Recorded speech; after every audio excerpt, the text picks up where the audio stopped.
ಬೆಂಗಳೂರು ಉಸ್ತುವಾರಿ ಸಚಿವರೇ, ಈ ಸ್ಟೋರಿಯನ್ನು ನೀವು ನೋಡಲೇಬೇಕು. ನಿಮ್ಮ ಇಲಾಖೆಯ ವ್ಯಾಪ್ತಿಯಲ್ಲಿ ಏನೆಲ್ಲ ನಡೀತಾ ಇದೆ, ಮಿಸ್ ಮಾಡದೆ ಈ ಸ್ಟೋರಿಯನ್ನು ಗಮನಿಸಿ.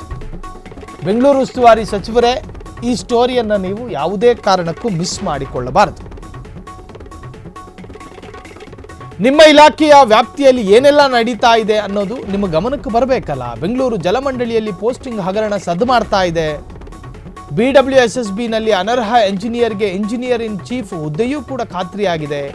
ಜಲಮಂಡಳಿಯಲ್ಲಿ ಕಾಸು ಕೊಟ್ಟರೆ ಆಯಕಟ್ಟಿನ ಹುದ್ದೆ ಸಿಗುತ್ತಾ? ಹಾಗಾದ್ರೆ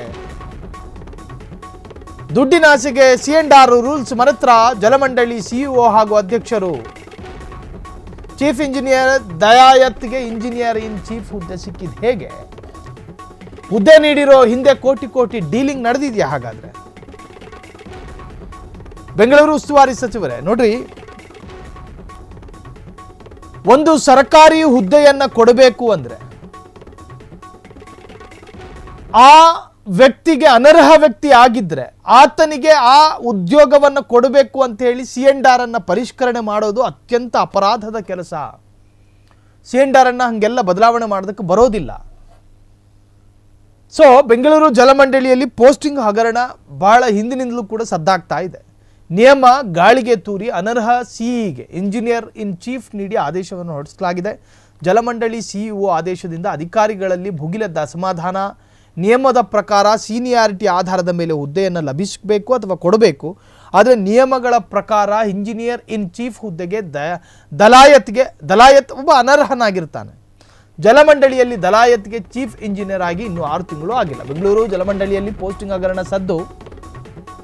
ನಿಯಮ ಗಾಳಿಗೆ ತೂರಿ ಅನರ್ಹ ಸಿಇಗೆ ಇಂಜಿನಿಯರ್ ಇನ್ ಚೀಫ್ ನೀಡಿ ಆದೇಶ. ಜಲಮಂಡಳಿ CEO ಆದೇಶದಿಂದ ಅಧಿಕಾರಿಗಳಲ್ಲಿ ಭುಗಿಲೆದ್ದ ಅಸಮಾಧಾನ. ನಿಯಮ ಪ್ರಕಾರ ಸೀನಿಯಾರಿಟಿ ನೋಡಿ ಆಧಾರದ ಮೇಲೆ ಹುದ್ದೆಯನ್ನು ಕೊಡಲಾಗುತ್ತೆ. ಆದರೆ ನಿಯಮಗಳ ಪ್ರಕಾರ ಇಂಜಿನಿಯರ್ ಇನ್ ಚೀಫ್ ಹುದ್ದೆಗೆ ದಲಾಯತ್ ಅನರ್ಹ, ಆದರೂ ಕೂಡ ಆತನಿಗೆ ಕೊಡಲಾಗಿದೆ. ಜಲಮಂಡಳಿಯಲ್ಲಿ ದಲಾಯತ್ ಚೀಫ್ ಇಂಜಿನಿಯರ್ ಆಗಿ ಇನ್ನೂ 6 ತಿಂಗಳಾಗಿಲ್ಲ.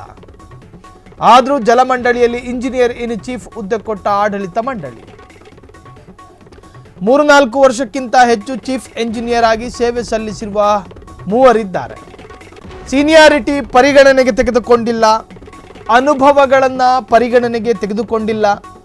C&R ಬದಲಾವಣೆ ಮಾಡಿ ಅನರ್ಹನಿಗೂ ಚೀಫ್ ಇಂಜಿನಿಯರ್ ಹುದ್ದೆಯನ್ನು ಕೊಡಲಾಗುತ್ತೆ ಅನ್ನುವುದಾದರೆ ನಿಜಕ್ಕೂ ಈ ಇಲಾಖೆಯ ಅಧಿಕಾರಿಗಳು ತನಿಖೆಗೆ ಒಳಪಡಬೇಕಾಗಿ ಬರುತ್ತೆ. ದಟ್ಟವಾದ ವಾಸನೆ ಬಡಿತಾ ಇದೆ. ಇಲ್ಲೇನೋ ಆಗಿದೆ. ಅನರ್ಹರಿಗೂ ಕೂಡ ಉನ್ನತ ಹುದ್ದೆ ಸಿಗುತ್ತೆ ಅನ್ನೋದಾದರೆ ನಿಜಕ್ಕೂ ಕೂಡ ಇದು ಆತಂಕಕಾರಿ ವಿಚಾರ. ಕ್ಷಣ ಕ್ಷಣದ ಸುದ್ದಿಗಳಿಗಾಗಿ ಫ್ರೀಡಂ ಟಿವಿ ಸಬ್ಸ್ಕ್ರೈಬ್ ಮಾಡಿ, ಲೈಕ್ ಮಾಡಿ ಹಾಗೂ ಫಾಲೋ ಮಾಡಿ. ಹೊಸ ಸುದ್ದಿಗಳ ನೋಟಿಫಿಕೇಶನ್ಗಾಗಿ ಬೆಲ್ ಐಕಾನ್ ಮೇಲೆ ಕ್ಲಿಕ್ ಮಾಡಿ.